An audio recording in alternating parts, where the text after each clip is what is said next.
you fulfill what the Lord has asked you to do, tell yourself, I'm an unprofitable servant. I'm not worthy. Because you have only done what the Lord has asked you to do. You see, that's the difference with how the service in the world appears to be. When you fulfill everything that you shall be doing, you should be done. You should be doing, if you are a public servant, you'll be paid a bonus. They will recompense you. They'll give you a performance bonus because you have done what you were supposed to do. But with the service of God, when you've done it. You are not even a profitable servant. You are just an unworthy one. Brethren, if you want to be a worthy servant, then I'll ask you to do beyond your limitations. Pray beyond your limitations.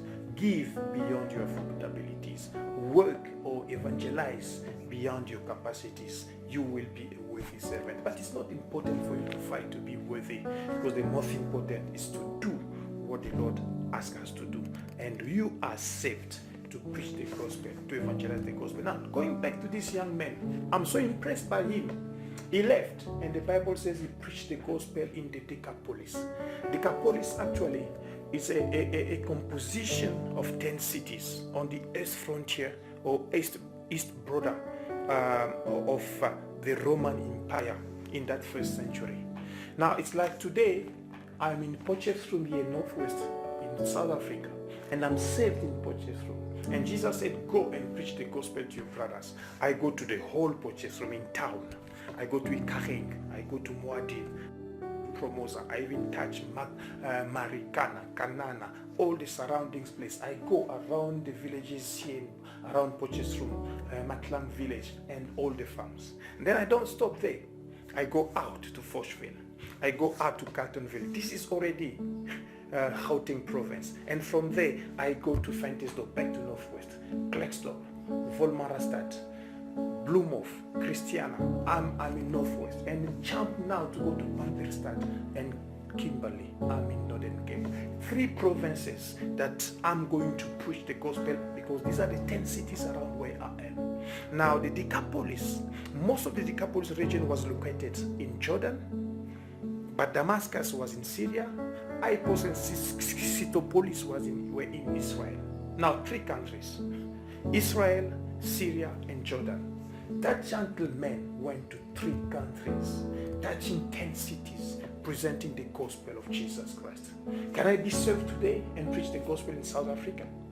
Go to Lesotho and touch also Swaziland. It's possible because somebody did it. I want to remind you that gentleman went to Gerasa in Jordan. He went to Sitopolis in Israel, the only city west of Jordan River. That means he had to cross the river to go on the other side of the river. The gentleman went to Ipos on the Golan Heights. He went to Gadara. That was in Jordan. That was his Jerusalem. He went to Pella in Jordan. He went to Philadelphia, which is the capital of Jordan. He went to Capitolias in Jordan. He went to Kanata in Syria. He went to Rapana in Jordan. And he went to Damascus, which is the capital of modern Syria. Now, if you count, he went to these 10 cities. And I will tell you, when I read the Bible, I've noticed that the evangelist, this gentleman, did a very good job. And I'm so excited about that. Wow, what a good job. Ask me why, Pastor. I will tell you. When I read the Bible and see all the missionary trips of Paul, I have not seen him mentioning any of these cities that he went to evangelize to him there. He didn't go to Ipos. He didn't go to Gadara, to Pella, all the cities that I've mentioned there. That means Paul, this gentleman did already a good job, that the cities were already saved. They were already turned upside down with the gospel of this evangelist, and that Paul didn't even need to go there. People of God, remember, Paul was saved on his way to Damascus, the 10th town where this gentleman preached the gospel.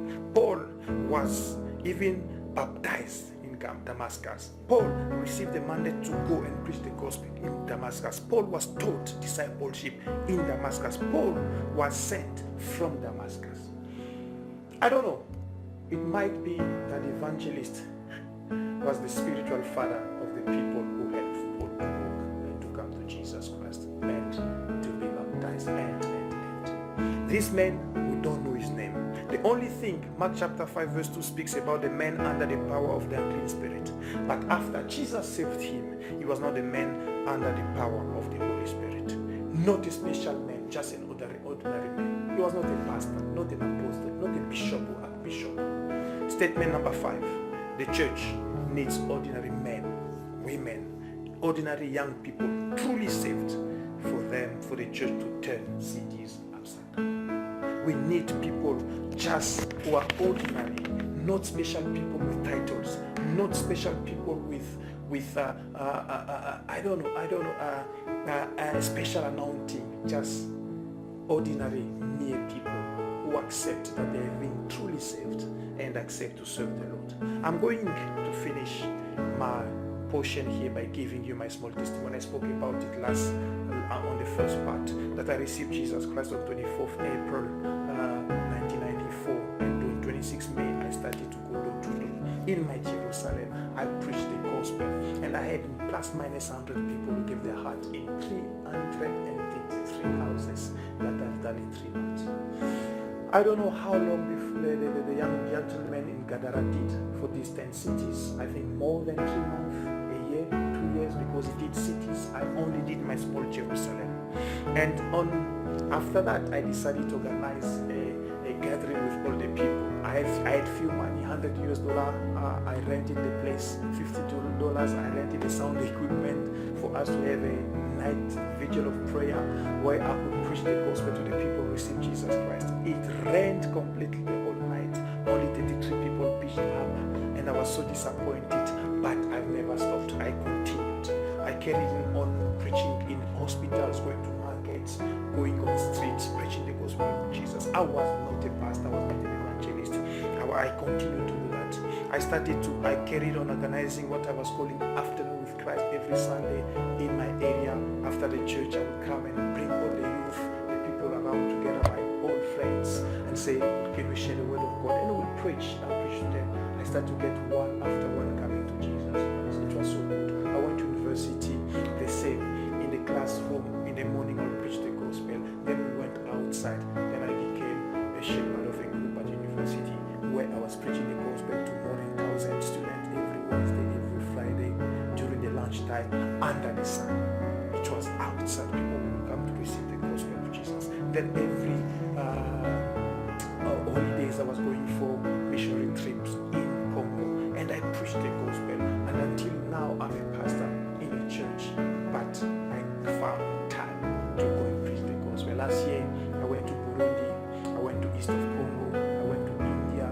This year, there's a plan for me to go back to India. There's a plan to go to Malawi to visit a refugee camp where I preach the gospel. There's a plan to go to Mozambique. But all those things, it's because in my heart, I have a passion for the lost souls.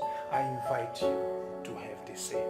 And these things have just been burning up in me since I was born again.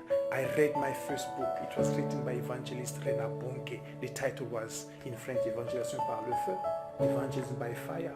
That's the first book that I read. And this Rena Bonke one day said, and this is my last statement that I will mention here. He said, I want to see hell occupied by Satan only, and the whole world to go to heaven. That's the motto of my life. I pray and I say, I want hell to be occupied by Satan only and his men, and the whole world to go to heaven. And it's possible. Somebody will tell me theologically impossible, yes, but mathematical, spiritually, it's possible. How? If only all of us, plus the other brethren saved, we could have the same spirit and Renabonke. I think it's very possible to do so. What spirit? To know that we've been saved to serve. I will give you some mathematics. You'll understand why I'm saying that. Renabonke had one of his last crusades. It was in Ibadan in Nigeria. They had 1,600,000 people in one crusade, and among them 1.3 million gave their heart to Jesus Christ. 90% of attendance of people gave their heart to Jesus Christ. Now I want us to do a small calculation. Between 2000 and 2010 years, Rena Bonke said he saw 5.5 million salvations in Africa. And we had 1 billion in Africa, meaning if we can have 182 people like Renard Bonke, the whole Africa will be saved in 10 years. If we can have 182 actions like those that Renard Bonke did in 10 years, we can have the whole Africa saved. Now, if we have to bring it to the whole world, it's 6 billion people times 6. We need 1.2 thousand people like Renard Bonke. Do we have them or not? The church has them or not? I don't know if you can think about it. I pray that God bring more people like Renard Bonke in our church of today that will be understanding that we are saved to serve. People of God, this is my call to you. I invite you to serve the Lord because you have been saved. And this what you shall do. A brother called me in India. He's organizing my program in India. Asked me, Pastor, I want you to tell me for your crusade, how many people are you expecting to come so that we can prepare the budget around that. I told him 1 million. He said, wow, 1 million is a lot of people. Why can't we calculate around 100,000 people? I said, no. I say 1 million because India by itself comprises 1.3 billion people. 1 million is not even 0.1% of the population of India. People, let's dream big. Let's see big. Let's have this world saved. Potchefstroom shall be saved. Northwest shall be saved. South Africa shall be saved. The world shall be saved. But we need people who are saved, truly saved, who know that they should go and serve the Lord. God bless you. See you at the next session that will be Save to Serve, Part 3. Bye-bye.